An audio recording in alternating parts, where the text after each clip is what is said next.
et on s'est pris une pilule de l'espace. Bref. À notre niveau de petit entrepreneur sans beaucoup d'argent. À chaque fois, quand je dis gros budget, pilule de l'espace, c'est à remettre en niveau. Si t'as 500 balles, tu te prends une pilule de 500 balles, c'est une pilule de l'espace. Si t'as 50 000 balles, tu dois prendre 50 000, voilà. Les gens avec qui je travaille sur les expertises, c'est des mecs avec qui je fais la teuf potentiellement de temps en temps et à qui t'envoies des cadeaux d'anniversaire. Et je bosse avec des gens avec qui je peux être moi-même. Tu vas recevoir des CV, je te le dis, là, Mathieu. Donc avec mon associé, dans mon appart, avec 3 stagiaires, c'est vraiment le stéréotype du... On faisait des cartons à la main, on emmenait des caddies à la poste. Ouais, et tout en flash, quoi. L'enfer. N'importe quoi. Au plus gros de l'activité, on faisait 500 000 euros d'acquisition par mois. On faisait 200-300 000 leads à peu près avec ça, par mois. 1 million de newbies et 4 millions avec le recul, donc avec tout ce qu'on faisait en fidélisation. D'un point de vue éthique, moral, on peut penser ce qu'on veut. Ça, c'est pas le débat. Hein. Et ça, je peux en débattre pendant des heures. Et parce que... allez. Salut à tous, bienvenue dans le podcast Clever. Aujourd'hui, on va parler de marketing digital. Restez bien jusqu'à la fin de l'émission, puisque si vous manquez de visibilité, si vous voulez présenter votre projet, on va parler avec Mathieu d'un concept qui vient de lancer et ça va vous intéresser, c'est sûr. En attendant, pensez à liker cette vidéo, à vous abonner, ça récompense énormément mon travail. Allez, c'est parti. Salut Mathieu, comment vas-tu ? Salut, au top et toi ? Super, merci d'avoir accepté ce petit podcast Clever avec moi, c'est très cool de ta part. Bienvenue. Avec plaisir, avec grand plaisir. Merci à toi pour l'invite. Ça fait plaisir. Top. Franchement, le but du podcast, je le dis à chaque fois, c'est vraiment de faire intervenir des gens qui sont dans le dur du métier et qui vraiment ont une vraie expérience. Là, on n'est pas en mode vendeur de rêve. Okay. Et surtout avoir des gens qu'on voit pas assez sur YouTube, parce que toi, t'es assez discret finalement par rapport à ton expérience. Tu pourrais te la raconter plus. Ouais, je sais pas si je pourrais me la raconter plus. En tout cas, la discrétion, elle tient plutôt. J'ai pas trop le temps en fait. C'est une histoire aussi de temps à accorder aux choses. Et bon, on en parlera souvent, mais j'aime bien quand je fais quelque chose, bien faire les choses. Et bien faire les choses, ça prend du temps. Et je peux pas être sur tous les fronts, donc il y a des envies en effet depuis un moment de faire notamment un podcast ou là dernièrement monter une chaîne Twitch ou faire des trucs, mais tout ça prend du temps, donc on peut pas tout faire. C'est clair. Pour ceux qui te connaissent pas encore, il y en a très peu, mais il y en a. Non, il y en a beaucoup, au contraire. Juste te présenter rapidement en deux mots. Moi c'est Mathieu, 3 mots.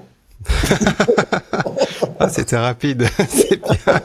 Non, mais très rapidement, et généralement quand on dit ça c'est long, mais moi ça fait quasiment 20 ans que je fais du digital maintenant, très perso, plutôt spécifique market communication, et avec une grosse expérience acquisition transfo, donc très héroïste on va dire sur tous les métiers du digital, mais dans ces 20 ans, on y reviendra peut-être, j'ai fait pas mal de choses, donc avec une vision vraiment très globale du digital, donc beaucoup n'aiment pas ça, notamment entre guillemets sur les nouveaux venus, mais moi je fais du marketing digital et on dit qu'on peut pas faire du marketing digital parce qu'on peut pas être spécialiste dans tout, mais je suis pas spécialiste dans tout. Par contre, j'ai vraiment la vision transverse et en fonction je peux faire intervenir des spécialistes quand il y a besoin sur certaines disciplines. Voilà, pour faire très rapide dans un premier. Très bien, ça me va, super. Au moins ça faisait pas réunion d'anonymes. Bonjour Mathieu.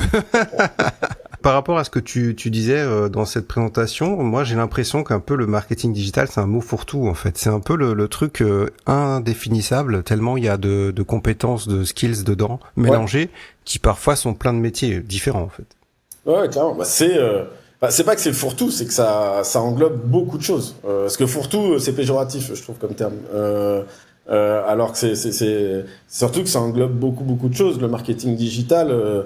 Tu vois, là, tu veux faire un podcast, ça se market et ça passe par plein de choses. Déjà, t'as un joli micro, t'as un joli fond, ça fait partie du marketing.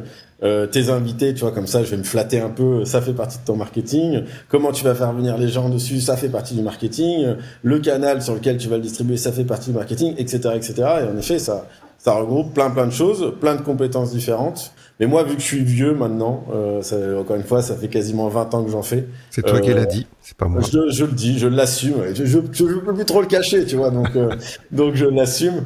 Et j'assume aussi de dire que je fais du market digital parce que, encore une fois, j'ai cette vision globale, mais ça veut pas dire que je suis expert en tout. Super intéressant. Et alors moi, je te cache pas que quand je me balade sur les réseaux sociaux, du marketing digital, j'en vois partout. Et en fait, tout le monde en parle et tout le monde veut en faire. Alors après, c'est peut-être un biais de mon côté. Et la question, moi, que je voudrais te poser, c'est justement par rapport à ça, est-ce que c'est pas bouché? Est-ce que c'est pas saturé? Si tout le monde veut en faire, il y a un moment donné, il y a un problème. Est-ce que là, tu vas être en mode, non les gars, venez pas, c'est pas la peine, il y a plus de place? C'est très complexe comme question. Je pense pas qu'on soit biaisé, même si en effet, mais en fait, tout le monde veut, on va dire une réussite facile aujourd'hui. Ça, c'est encore une fois, hein, à l'époque, tu vois, tout ce qui a émergé après avec le loft, les réseaux sociaux, etc. On peut vite gagner beaucoup d'argent. Donc c'est vrai dans l'immobilier, c'est vrai dans le marketing digital, c'est vrai dans la crypto, c'est vrai dans plein de choses. Et un peu cet appât du gain fait que tout le monde se plonge dans des domaines pensant que c'est facile. Mais c'est pas si facile. Donc est-ce qu'il y a encore de la place? Alors, est-ce que c'est saturé? Oui. Est-ce qu'il y a encore de la place? Oui, aussi. Mais moi, j'ai envie de te dire, il y a encore de la place, mais pour les bons. Et c'est pas une histoire de, est-ce que je fais du market digital? Est-ce que je suis spécialiste? Est-ce que j'ai 20 ans? Est-ce que j'en ai 45? Il y a encore de la place pour les bons. Après, on pourra définir ce que c'est qu'un bon dans le market digital, mais c'est toujours pareil. En amorce, tu parlais des vendeurs de rêves. Les vendeurs de rêves vont pouvoir avoir des gains assez rapides en utilisant des techniques. Hein. Il y a des bonnes techniques pour prendre du gain rapidement. Par contre, c'est une vision qui est très court-termiste. Là, pour le coup, que je partage pas. Mais c'est une possibilité. Hein. Il y en a qui sont très forts là-dedans. Mais pour moi, est-ce qu'il y a de la place dans le marketing digital? Oui, il y en a, mais pour les bons. C'est dur. Ah, c'est dur de l'entendre comme ça. Pourquoi c'est dur? Bah, parce il va falloir être bon. Mais moi, c'est un truc que je partage aussi, hein. En fait, il va falloir être bon. En fait, c'est pas qu'il faut être bon, c'est qu'il faut juste maîtriser son skill. Il y a plus trop en mode mytho, quoi. Ouais, là, à un c'est moment ça. donné, ça va être compliqué, quoi. Non, mais c'est ça, c'est maîtriser les skills. Ça veut dire aussi bosser beaucoup. Dans bosser beaucoup, t'as être en veille, être beaucoup en veille, parce que ça va très très vite. L'émergence de l'IA, qui est quasiment plus une émergence maintenant, parce que ceux qui vont bosser qu'avec de l'IA, et inversement, ceux qui ne travaillent pas du tout avec l'IA, c'est pareil, ils vont être morts bientôt. Quand je dis être bon, en effet, c'est non seulement avoir les skills, les utiliser intelligemment, mais aussi beaucoup travailler, quoi. Il y a aussi un truc, alors peut-être on a un biais, on parlait d'avoir un biais, d'être dans le guidon, dans le métier. On peut imaginer aussi que digitaliser une entreprise, ça parle encore à des gens. Il y a encore des gens en fait qui ne savent pas du tout qu'il y a du SEO qui existe.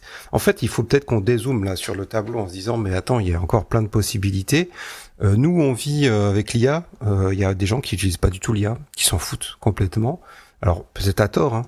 Mais je pense qu'il y a peut-être encore, il y a peut-être encore quelque chose à faire, quoi. Il y a encore du marché entre guillemets, même si c'est pas un joli mot, mais qu'est-ce que t'en penses? Il y a énormément de marché, parce que l'IA, on est encore loin par rapport à certaines personnes. Tu parlais de SEO, il y a des boîtes qui sont même pas sur les réseaux sociaux aujourd'hui, alors que c'est beaucoup plus accessible que du SEO pour le coup, parce que entre guillemets, tu peux toi-même te créer un compte Insta. Je parle d'Insta, mais ça pourrait être un autre. Commencer à publier du contenu. Il y a du marché, très clairement. Mais il y a une grosse phase d'éducation aussi. C'est pas si facile, le web. C'est pas parce que tu vas te créer un compte Insta, que tu vas monter 2 campagnes ads ou que tu vas faire un peu de SEO, que tu vas gagner de l'argent et encore moins être rentable derrière. Est-ce que toi, t'as déjà été amené, par exemple, à avoir une expérience où t'as un client en face de toi qui, à l'inverse, est peut-être dégoûté, quoi, déçu, et a perdu foi en disant moi j'ai perdu mes sous là, votre truc non, c'est pas, ça me parle pas, et toi de ramer en disant si c'est utile pour vous.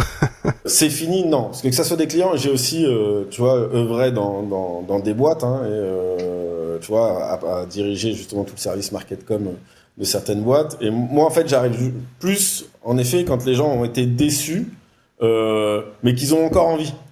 Donc et pas le déçu, ça sert à rien, parce que de toute façon le déçu ça sert à rien. Très honnêtement, dans un cycle de transfo et dans l'effort, ça va être très compliqué. Et moi, c'est pas les gens que je cible encore une fois. C'est sûr que si demain ta cible, et il y a rien de péjoratif dans ce que je dis, hein, attention, hein, c'est des cibles qui sont totalement différentes, mais tu fais le tour du quartier, tu vas voir tous les artisans qui aujourd'hui ne sont pas sur Internet, bah tu auras beaucoup plus de pédagogie à faire et tu vas être beaucoup plus en phase de devoir expliquer tes prix, parce que bah ça peut paraître élevé pour eux. parce qu'ils n'ont pas la notion de combien ça coûte de se positionner, d'être visible et tout sur le digital. Donc ça dépend de qui tu cibles finalement. Et en fait, ça rejoint un peu ce qu'on disait au départ. Et moi, c'est quelque chose que c'est peut-être une erreur que j'ai fait. Là, je suis en mode anecdote là. Dans mon boulot en branding, c'est qu'en fait, quand j'ai débuté, j'essayais d'attirer de tout. C'est pas une histoire de se nicher, c'est plutôt de se nicher en matière de tarifs. C'est-à-dire, est-ce que je suis haut de gamme? Est-ce que je suis discount? Est-ce que je suis... En fait, ça va faciliter tout. Et c'est pas péjoratif, c'est pas une histoire de dire je suis discount donc je suis pas bon. C'est plutôt je vais cibler des gens qui veulent ça, qui ont le budget pour ça et le travail qui va suivre derrière. Toi, t'étais plutôt dans quelle typologie? T'es plutôt du haut de gamme, t'es plutôt ou de tout? Comment ça se passe en fait?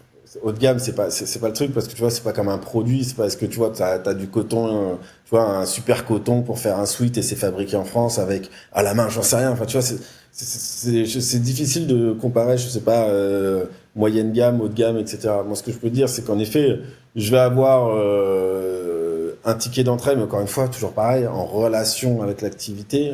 Si c'est une petite campagne, des grosses campagnes, toute une stratégie à mettre en place, etc. Ça veut rien dire, mais je vais être, oui, plus cher que la moyenne. Parce qu'il y a un peu d'expérience derrière. Il y a un peu de résultats aussi que je peux démontrer derrière. En fait, même en étant indépendant aujourd'hui, en gros, je suis ton service marketing externalisé. Donc, on fait les choses ensemble. Donc ça, forcément, ça a un coût. Plus cher que si je te fais juste la campagne dans mon coin. Mais par contre, en rapport qualité-prix, c'est très bien positionné parce que déjà, tu comprends tout, tu es acteur aussi de ce qui se passe. Et c'est ça qui fait aussi que moi, je travaille avec des gens depuis très longtemps parce que c'est très transparent, c'est très clair et c'est co-construit, donc ça avance, quoi. Est-ce que tu crois pas que c'est un peu l'avenir, ça, le côté, tout côté humain? Je sais pas s'il y a un côté humain qui est un peu plus recherché, accompagnement, ou si tu vas avoir des gens qui vont dire non mais moi j'ai pas besoin, ça va, c'est pas la peine.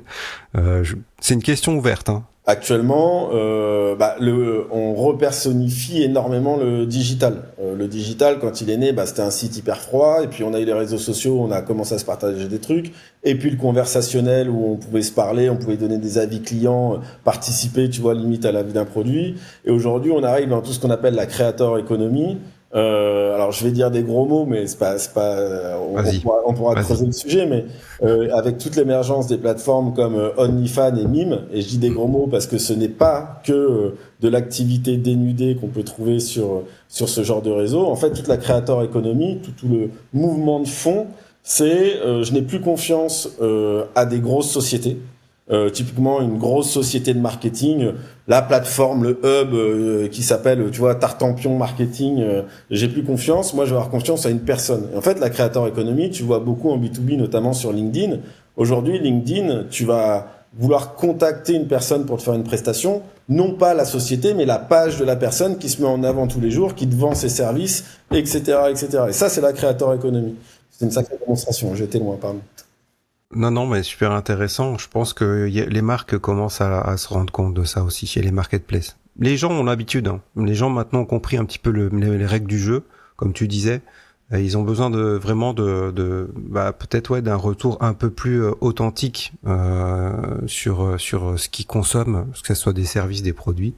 Ouais, ça c'est quelque chose dont on parle assez souvent dans Clever. Effectivement, il y a une mutation. Elle est déjà là en fait, hein, c'est déjà en place. Mais elle est énorme et elle va aller très vite. Encore une fois, je parlais d'OnlyFans et Mime, mais c'est pas et je le redis. Ce qu'il faut savoir, c'est que toutes les tendances market com et qui plus est digital ont émergé avec le service du dénudé, on va l'appeler comme ça. Et une fois qu'il y a des grosses lames de fond, des tendances qui sont là-dessus, ça s'étend sur tous les autres services. Et quand tu vois la croissance de ces boîtes, je vous invite à aller voir, donc société française, hein, je vous invite à aller voir la croissance de cette boîte sur la creator economy. C'est vertigineux. C'est vraiment vertigineux. D'un point de vue éthique, moral, on peut penser ce qu'on veut. Ça, c'est pas le débat. Hein. Et ça, je peux en débattre pendant des heures. Et parce que... allez. non, mais ces plateformes sont connues pour le dénudé, mais il n'y a pas que ça. Il y a beaucoup de choses. Aujourd'hui, t'es SEO, tu montes des vidéos je fais des formations SEO, tu peux aller sur les plateformes, donner ton contenu, avoir une partie de ton contenu en gratuit, une partie en payant, et te faire rémunérer par l'intermédiaire de ces plateformes. Elles sont connues pour le côté sulfureux, et sulfureux, plus ça fait beaucoup de pognon, donc tu vois, ça fait beaucoup parler. Mais finalement, officiellement, alors après, toujours à prendre des pincettes les chiffres qu'on donne, mais un mime fait 30% de son CA sur le sulfureux, 70% sur le reste. Ouais, mais on est connu pour aller mettre des pieds en photo dessus, tu vois. Incroyable. Incroyable. Là où ces plateformes ont été très fortes, la première OnlyFans, c'est que justement ils se sont dit, il y a énormément de créateurs de contenu sur Instagram, TikTok et YouTube. Aujourd'hui, ces gens-là, et on revient sur le marketing digital, n'ont pas les moyens de se créer un site, d'avoir un PSP, un moyen de paiement, des tunnels de conversion efficaces, etc., etc. Par contre, elles ont des communautés. Je sais pas, tu postes un contenu, salut, je suis le roi du SEO, je vais t'apprendre à faire des backlinks, tu fais 1 million de vues sur ta vidéo, elles ont des communautés de malades. Et donc, elles se sont dit, on va donner des outils à ces gens-là pour qu'ils puissent monétiser. Après, le modèle économique, mais encore une fois, on pourra faire un podcast là-dessus, de comment elles ont éclaté, en termes de trafic, elles ont cassé le game. Mais, je vais plus avoir confiance à une société SEO, comme c'était le cas il y a 15 ans où, tu tapais, société de référencement, société SEO, et tu prenais le premier dans Google, on disait, s'il est le premier dans Google, je vais bosser avec lui, c'est que c'est le meilleur. Tu vas aller sur LinkedIn et le mec qui te parle de SEO tous les jours, au bout d'un moment, tu dis, je veux bosser avec ce mec. Alors, est-ce que ça veut dire qu'il c'est le meilleur en SEO? Pas forcément. Pas forcément. Mais il est bon en marketing aussi. Positionné en premier était le meilleur en SEO parce qu'il t'a mis son armée de stagiaires derrière et qu'il y a que le fondateur qui est le moins en SEO, c'est une vraie question aussi. Clairement. Je vais te faire revenir pour parler d'OnlyFans, hein. Je te dis, on va refaire le podcast sur un autre thème. Tu vois, enfin, là, on va faire 5 minutes on se la joue vieux, là, millénial. Ça a changé quand même, hein. Ça a quand même changé. Je crois, sans faire de spoil, toi, tu bosses dans ce métier-là depuis 15 ans. Ouais, plus même. Je te dis, mon premier site web, je l'ai monté en 2006. Premier site e-commerce en 2006. C'est assez facile de dire tout le temps, de sortir cette formule, c'était plus facile avant, mais là c'était quand même différent, et c'était peut-être plus facile en termes de SEO par exemple, là ça n'avait rien à voir quoi. Clairement là c'était plus facile. Voilà, ah oui, expression clé, backlink à mort pourri, ça a ranké direct. Aujourd'hui c'est un peu plus compliqué, ouais. Ouais, compliqué. Du coup, ouais, j'ai la petite question qui va bien. Tu dirais quoi à toi-même à 20 ans? C'est-à-dire, en gros, si tu recommences, ce serait quoi les conseils? Parce qu'en fait, je sais que dans l'audience, il y a des gens qui vont être un peu plus jeunes et qui vont se dire, vas-y, qu'est-ce que je fais? Qu'est-ce que je fais là tout de suite? Par quoi je commence? Par quel bout? Par quel morceau? C'est hyper compliqué de répondre à cette question. Est-ce que toi, est-ce que tu te lancerais tout de suite en freelance? Est-ce que tu te lancerais dans une boîte? Forcément, il y a des trucs, tu te dis, je ferais pas ça, mais en même temps, c'est toutes ces erreurs qu'on permis de construire et surtout d'apprendre. Là, tu vois, typiquement, on parlait de SEO, premier site internet 2006, on voulait un truc un peu sympa et tout. Site de e-commerce, pour que ça soit sympa, on a tout monté en Flash. Donc, pour ceux qui sont un peu oh là là, voilà. Tout monté en Flash, donc une techno qui, pour le référencement, était l'enfer absolu, voire impossible. Et on avait payé une boîte pour nous faire le SEO. Moi, j'y connaissais rien à l'époque, et on s'est pris une pilule de l'espace. Bref, à notre niveau de petit entrepreneur sans beaucoup d'argent. À chaque fois, quand je dis gros budget, pilule de l'espace, c'est à remettre en niveau. Si t'as 500 balles, tu te prends une pilule de 500 balles, c'est une pilule de l'espace. Si t'as 50 000 balles, tu dois prendre 50 000. Voilà, tu vois, ça remettre en lien avec ça. Mais on se prend vraiment une grosse pilule. Et donc je dirais, je le ferai pas. Mais en même temps, grâce à ça, je me suis dit, la deuxième fois, je vais regarder comment fonctionne le SEO. Et c'est en regardant comment ça fonctionne que j'ai appris à référencer des sites et à ranker. Donc, non, je me poserai peut-être des bonnes questions, mais ça veut dire que je ferai pas des erreurs, tu vois. Ce premier site, je l'ai monté en association avec un ami d'enfance. On se parle plus aujourd'hui. Donc, la réflexion avec qui tu t'associes, tu vois. Bonne question. De comment t'accordes ta confiance. En fait, c'est plus ça. C'est plus d'une manière générale. Moi, je marche beaucoup à l'humain. Est-ce que tu mélanges amitié et vie professionnelle en business? Est-ce que tu n'es pas en train de te dire, là, je vais casser une amitié, là, si ça pète? Je te dis, première boîte que j'ai montée, j'ai pété vraiment un ami d'enfance, hein. Mais aujourd'hui, je sais pas bosser sans avoir une affinité avec les gens. Mais même mes clients, je bosse avec des gens. avec qui je peux, tu vois, je m'entends. Il y avait une interview qui est beaucoup passée d'Alexandre Astier. Je ne travaille plus avec des connards. Je ne peux travailler qu'avec des gens avec qui je peux aller boire un verre ou manger un resto avec. Je sais plus ce que c'était exactement. Les gens avec qui je travaille sur les expertises, c'est des mecs avec qui je fais la teuf potentiellement de temps en temps et à qui t'envoies des cadeaux d'anniversaire. C'est les clients, c'est pareil. Et je bosse avec des gens avec qui je peux être moi-même. Tu vas recevoir des CV, je te le dis, là, Mathieu. Ça veut pas dire que je suis pas sélectif, non. Attention. Attention, ça veut pas dire que je suis très sympa et que je suis pas sélectif. C'est pas du tout ce que je suis en train de dire, mais en fait, je veux pas bosser avec des connards. J'adore cette interview d'Astier, en plus tellement intelligent ce mec, et voilà, ça se résume comme ça en fait. Regarde ma tasse. Tu vas me faire démonétiser la vidéo. Flash, c'était le futur, hein. Putain, c'était bien, Flash. Flash, putain, mais c'était génial, tu faisais des animations de ouf. Aujourd'hui, on a des sites, ils sont chiants, ils sont statiques, tout le monde essaye de faire, mais en Flash, tu faisais des trucs de malade. Mais c'était éclaté.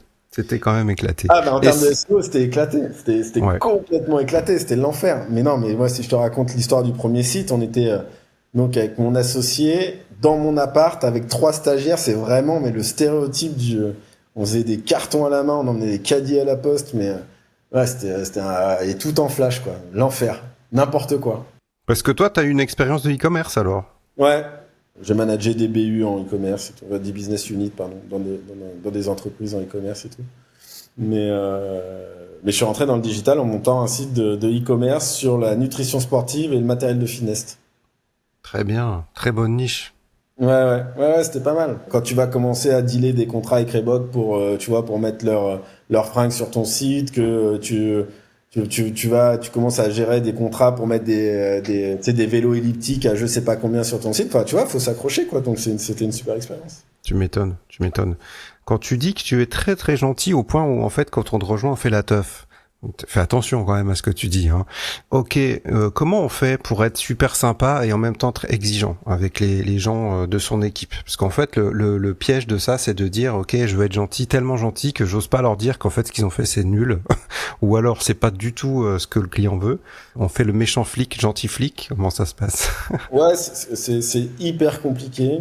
Franchement, quand tu fais un truc qui te déchire, je vais dire, mais t'as tout déchiré enfin voilà. C'est trop fort. Enfin, là, on a fait un truc, franchement, mais, et à l'inverse, quand j'aime pas, je veux dire, c'est de la merde. Mais je te le dis comme ça, en plus. Mais tu vois, mais toujours en bienveillance. C'est de la merde en bienveillance. Les gens qui me connaissent, c'est pour ça que j'ai ce genre de tasse. Si je t'insulte, généralement, c'est que je t'aime bien. Mais c'est la vanne amicale, tu vois. Les équipes que j'ai, recrutées, c'est encore différent quand tu recrutes pas tes équipes. Mais les équipes que j'ai recrutées et j'ai managées, j'ai toujours recruté en disant déjà je suis pas CPE, donc je suis pas là pour faire la police, etc. T'es meilleur que moi sur ton métier, encore une fois. Je suis pas spécialiste, donc c'est pour ça que je te recrute. Donc vu que t'es meilleur, je suis là pour avoir confiance.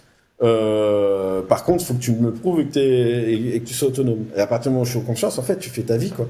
Et quand t'as cette liberté dans le travail et que tout roule, de temps en temps, quand tu vas dire bah non, ça me va pas parce que et que c'est argumenté, normalement ça passe, quoi.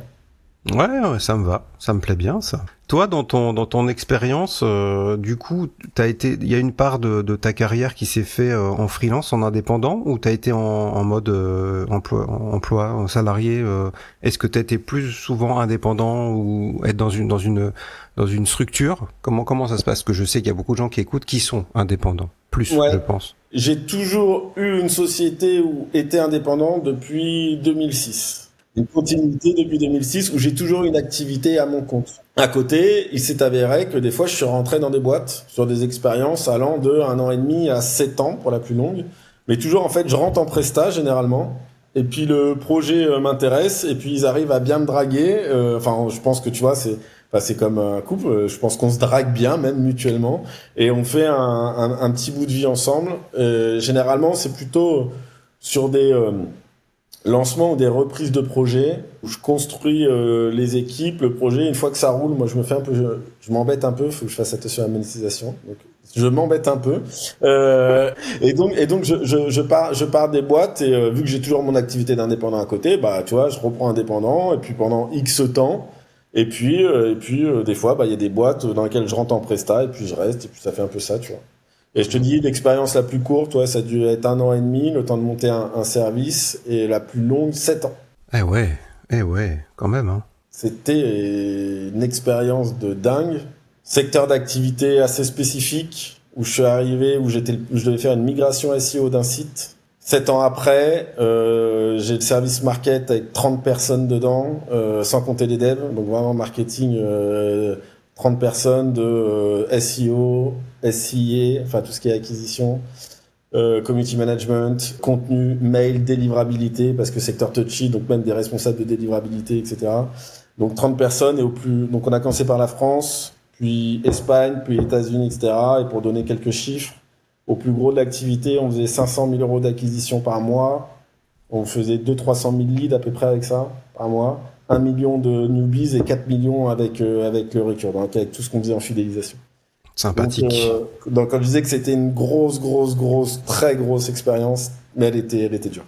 Est-ce que le fait d'être indépendant, il y a une liberté à payer? Est-ce qu'il y a un prix à payer, en fait? C'est quoi les difficultés les plus grandes? Trouver des clients, trouver le juste prix, la recommandation, le réseau, comment ça se passe? S'il doit y avoir un prix à payer, je le nommerais insécurité. Et après, tout découle de ça, tu vois. Elle est pas la même, elle est pas la même si t'as 20 ans et que t'es tout seul, ou si t'as 45 ans et que t'as un crédit et 2 enfants, tu vois. Donc le niveau d'insécurité va être différent pour chacun. Mais il est là parce que oui, t'as une liberté, très clairement. Enfin, tu t'organises comme tu veux.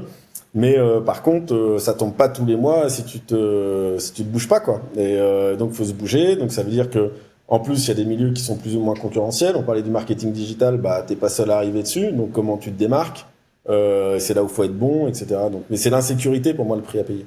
Il faut avoir des nerfs. Il faut avoir des nerfs. Parce qu'en fait, si tu supportes pas d'avoir un mois moins florissant que l'autre, là, faut pas faire ça. Parce que c'est que des dents de scie en permanence, quoi. Faut pas être un énorme anxieux de base, quoi. Sinon, les nuits sont très courtes.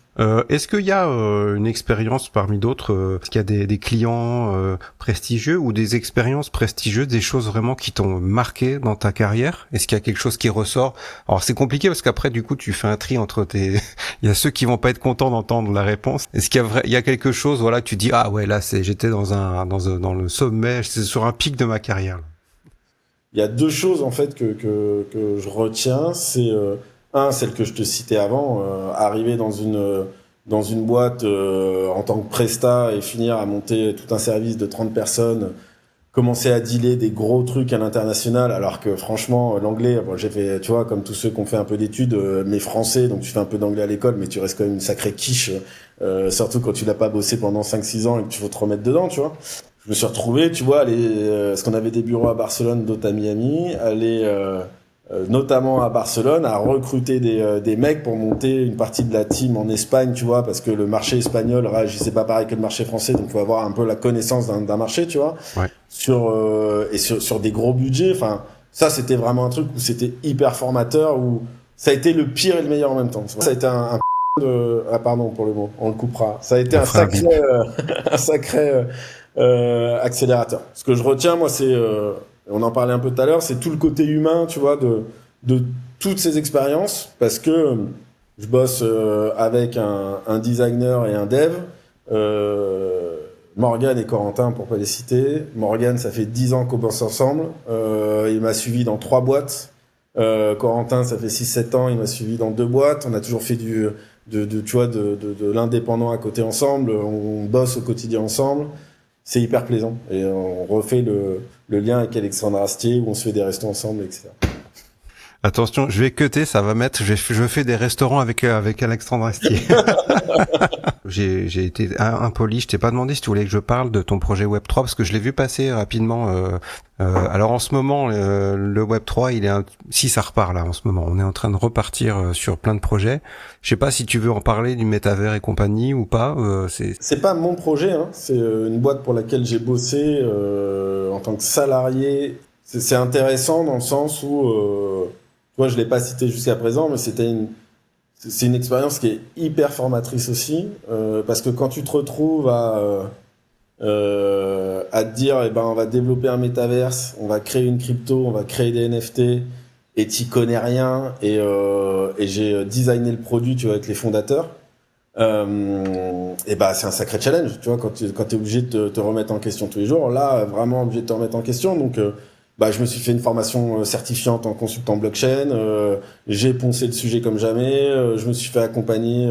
Mais par contre, c'est pas mon projet. Hein. C'est vraiment un projet sur lequel j'ai travaillé en tant que salarié et je travaille toujours en tant que là vraiment plus partenaire, je dirais, parce que même si je suis pas impliqué en tant que partenaire comme on l'entend, tu vois, au niveau part, etc. dans la boîte, mais parce que c'est vraiment un travail du quotidien avec les fondateurs et le CEO, et c'est pareil, mode astier, c'est-à-dire qu'on fait des restos ensemble. On va croire que je passe ma vie au resto bientôt, Ça. alors que finalement, je suis dans ma grotte au quotidien. Mais ce que tu dis est super intéressant parce que moi je veux rebondir sur un point justement, c'est que en fait aujourd'hui on peut à la fois avoir une expérience en Web3, on peut avoir une expérience en marketing, on peut avoir en SEO. En fait, faut pas se fermer des portes. Parce que je pense qu'il y a des gens qui ont des skills dont ils soupçonnent pas en fait. Juste parce qu'ils se disent ça c'est mon chemin, c'est ma carrière, point barre, je vais ni à gauche ni à droite. Et c'est dommage en fait. Parce que si ça se trouve, ils ont un instinct pour quelque chose dont ils sauront jamais. Et il faut pas se fermer des portes, faut pas se dire ça c'est pas pour moi. Mais tu vois, dans le Web3, enfin, moi, j'ai fait du marketing, enfin, je fais du marketing et de la com principalement, mais si j'ai fait le design produit, mais ça fait partie du market en amont. Mais c'est pour ça que je disais au départ que j'assume de dire que je fais du marketing digital. Parce que j'ai, au bout de quasiment 20 ans, une vision quand même assez, voire très large du domaine. Parce que j'ai touché à tout dans le market et notamment aussi du Web3, de la crypto. J'ai vu l'évolution, parce que c'est un truc qui a été très vite, hein, ça a émergé il y a pas si longtemps, mais ça a été très vite aussi dans la maturité de marché. Aujourd'hui, tu montes plus un projet Web3 comme tu le montais il y a 3 à 4 ans, où ça tenait qu'à la FOMO, à partir du moment où tu avais 3 influenceurs qui disaient achète ce NFT, tout le monde l'achetait sans regarder la valeur, etc. Aujourd'hui, faut vraiment qu'il y ait du fond, les gens regardent ce qu'il y a derrière le projet, derrière les boîtes, enfin finalement comme un peu plus une boîte traditionnelle. Donc tous les levier du marketing Web 3, bah, tu reviens un peu sur du levier Web 2 aujourd'hui, mais le fond est toujours la même, c'est qu'est-ce que tu vends à qui et comment, quoi. Clairement, on en revient à la base. Il y avait un sujet, moi, que je voulais aborder avec toi, qui me tient à cœur, c'est que, alors toi, t'es assez présent sur LinkedIn et pas mal aussi sur Thread. Alors, juste par parenthèse, Thread, c'est vraiment sous-exploité et c'est vraiment sous-coté, clairement, je trouve. Hein. C'est un super réseau. En termes d'humains, j'espère qu'il va rester. Alors peut-être que le temps que je mette le podcast en ligne, ça aura changé, ça sera complètement négatif, hyper toxique. Mais en tout cas, toi, t'es super présent là-dessus, et j'avais eu la chance énorme que tu m'accueilles dans ton concept, qui est le Thread Presso. J'espère que je le dis bien. Je sais pas comment ça se prononce. Voilà. Et alors ça, c'est un truc dont je voudrais que tu me parles. Et clairement, alors je vais te passer un peu de pommade, mais c'est vraiment c'est gentil, mais c'est honnête. Ce que je vais te dire, c'est que toi, tu donnes la parole aux autres. Et dans ton concept Thread Presso, en fait, t'attends rien. C'est juste des gens qui viennent. Bah, tu vas en parler mieux que moi pour présenter un peu leur projet, et ça leur donne instantanément de la visibilité. C'est un truc que tu as lancé qui est en cours en ce moment, je crois. Hein. Tu le fais encore là en ce moment là. Ouais, je le fais encore. Alors je vais en parler mieux que toi non, parce que tu en as très bien parlé. Donc, ouais, mais c'est parti de rien. Le 1er janvier, j'ai fait mon premier trade à titre personnel en tant que Mathieu, tu vois. Parce que encore une fois, je fais du market digital, donc il y a un nouveau réseau qui sort, donc je vais voir comment ça marche pour. T'es obligé de t'intéresser, tu vois. Est-ce que c'est bien, pas bien? Est-ce que ça peut intéresser des clients par rapport à ce qu'ils font? Donc bref, donc je vais sur ce réseau et je commence un peu à poster des trucs, voir comment ça réagit, etc. Et je trouve ce réseau plutôt cool parce que à la différence d'autres réseaux, ça se prend moins la tête, la parole c'est plus simple. Voilà, c'est beaucoup plus simple. Pour ceux qui ne connaissent pas et qui vont, il y a un petit travail d'algorithme à faire parce que quand tu arrives, bah c'est pas forcément top ce que tu peux voir et ça correspond pas forcément à tes affinités, mais si tu postes un peu, si tu réagis un peu des trucs, au bout de 3-4 jours, une semaine, tu vas voir que le feed commence à être assez qualitatif et tu vas te rendre compte que bah les gens sont, il y a beaucoup de bienveillance, c'est beaucoup plus simple, ça clash beaucoup moins que sur d'autres réseaux, etc. Bon bref, je me prends un peu au jeu du réseau et il y a Najat, donc Najat Branding sur son pseudo, sur Threads, qui faisait un truc qui s'appelle, je te fais la genèse, hein, mais Vas-y. qui faisait le café Threads, tu vois. Et en fait, tous les jeudis ou vendredis matin, je sais plus trop, on allait sur son feed et on se dit bonjour, ça va, etc. Mais Threads, donc ça marche comme X, un peu difficile de vraiment faire une conversation, tu vois. Et il y a un autre mec que je connais avec qui j'ai bossé il y a une dizaine d'années qui fait venez, c'est compliqué de se parler, on se retrouve sur Insta, tu vois. Mais moi j'étais en train de faire autre chose, j'étais en train de bosser, tu sais, vraiment. Mais bon, je me connecte et là je me retrouve comme on est là, tu vois, tous les deux derrière notre ordi, on me fait "Oh Mathieu, comment ça va?" et tout. Alors Threads, qu'est-ce que t'en penses? Et là, je me retrouve, tu sais, en live Insta où je vois ma femme qui se connecte, des potes, des machins, et on se met à parler de Threads pendant un quart d'heure, 20 minutes, etc. Bon, bref. Et je trouve qu'on dit pas trop de bêtises. J'essaye de pas dire de gros mots, hein, c'est bien parce que c'est toi. On dit pas trop de bêtises. Et je cut 5 minutes de vidéo où on parle vraiment de ce qu'on pense du réseau, par rapport aux autres, l'algorithme, comment ça fonctionne, un peu notre retour, tu vois. Lui aussi fait du digital. Je me dis, ça peut intéresser et je le poste. Et là, j'ai une réaction, 2 réactions, 3 réactions, 4 réactions. Les gens disent, tiens, c'est sympa de voir des têtes, c'est hyper intéressant, on apprend plus, en plus on vous voit parler. Enfin, ça apporte beaucoup d'humain. On revient, tu vois, à l'apport d'humain, tu vois, qui manque un peu sur le digital. Et au bout d'un moment, je fais, écoutez, si vraiment ça vous fait kiffer, venez, on se fait une visio et je vous enregistre pendant 5 minutes et vous vous présentez, tu vois. Et comme ça, toute la communauté, c'est un nouveau réseau, toute la communauté se présente, tu vois. Mais je pensais qu'il allait y avoir 3 pimpins qui me disent, j'avais 3 mecs qui me suivaient, tu vois. Je pensais qu'il y avait ces 3 mecs qui me disent, vas-y, on le fait. Et ça a super bien marché. Ouais, en une demi-heure, j'ai eu 20, 30, 40, 50 personnes qui m'ont dit, on y va. Et aujourd'hui, on en est à peu près, j'en suis à peu près à 150 épisodes, un truc comme ça. Super, excellent. Ouais. C'est une réussite. C'est une réussite et il y avait, je pense aussi une demande. Il y avait, en fait, ce que tu as réussi à faire, c'est mettre des visages un peu sur des discussions. Ça, c'est énorme. Hein. C'est énorme. Donc voilà, je me permets parmi ceux qui écoutent ce podcast, qu'est-ce qu'il faut faire? Faut te follow sur Thread. Comment on fait en fait si on a un mot à dire sur un projet intéressant? Je m'en fous que tu me follow ou pas, tu vois, justement, on est là pour faire du qualitatif. Si t'as envie de me follow parce que t'aimes bien ce que je poste, tu follow, mais surtout, si tu veux le faire, tu me fais un petit DM sur Instagram ou sur LinkedIn, et puis on se cale. En fait, c'est très simple, hein, tu l'as fait, t'as vu, on se parle 30 secondes en DM, on dit, t'es dispo, généralement, je les tourne le lundi matin, j'aime bien, moi, démarrer ma semaine en rencontrant plein de gens, comme ça m'ouvre un peu l'esprit aussi. Tu commences avec douceur ta semaine. Donc le lundi matin, c'est un créneau de 20 minutes, on fait un shoot, la vidéo on l'enregistre en one shot de 5 minutes, et puis voilà quoi, tout simplement. Tu les publies, comment, est-ce qu'ils sont disponibles, on peut les voir, pour ceux qui sont intéressés pour record de ça, est-ce qu'ils ont une visibilité ensuite, comment ça se passe? Ouais, alors ils sont publiés, j'en publie un tous les jours du lundi au vendredi sur Threads, le matin. Threadspresso, pareil, le nom, je sais pas d'où il m'est sorti, je l'ai sorti comme ça, et au gros, au fur et à mesure, parce qu'on dit concept, mais c'est vraiment, à la base, c'est rien du tout, T'avais brandé un truc, quoi, sans le vouloir. Ouais, et sans prétention, et en fait, Threadspresso, donc c'est un peu le café Threads, pour reprendre, et merci Najat, tu vois, elle l'a jamais fait, elle, la coquine, elle est jamais venue. Mais c'est un peu la présentation du matin, t'arrives à la machine à café en open space ou au travail et voilà, t'as 5 minutes pour rencontrer quelqu'un, tu vois. Donc tous les matins du lundi au vendredi, j'en poste un sur Threads. Après, tous ceux qui ont un peu attrait business, entreprise, je les publie sur LinkedIn aussi pour donner de la visibilité aux gens. Et je les ai regroupés aussi pour que ça soit plus facile à les retrouver sur une chaîne YouTube. Donc il y a une chaîne YouTube Threadspresso. Mais voilà, tu peux les retrouver là. Donc Threads, LinkedIn et pour ceux qui connaissent pas, plus facile sur YouTube, ça évite de scroller tout mon feed pour voir les épisodes, quoi. Ouais, nickel. Franchement, les amis, allez-y. Hein. Faut aller voir ça, faut en profiter pendant que ça existe. Et pourquoi pas participer aussi pour ceux qui ont un petit besoin de visibilité. Si les gens participent pas, ça n'existe pas déjà. Donc ça c'est la première chose. Et il y en a plein qui me disent ouais mais je sais pas quoi dire. 5 minutes, on a tous un truc à dire. Ça va très vite. Hein. Ouais, tu peux raconter ta journée d'hier. 5 minutes, ça sera trop court. Il y en a qui, je veux pas qu'on voit mon visage. Il y en a qui sont cachés derrière des artichauts.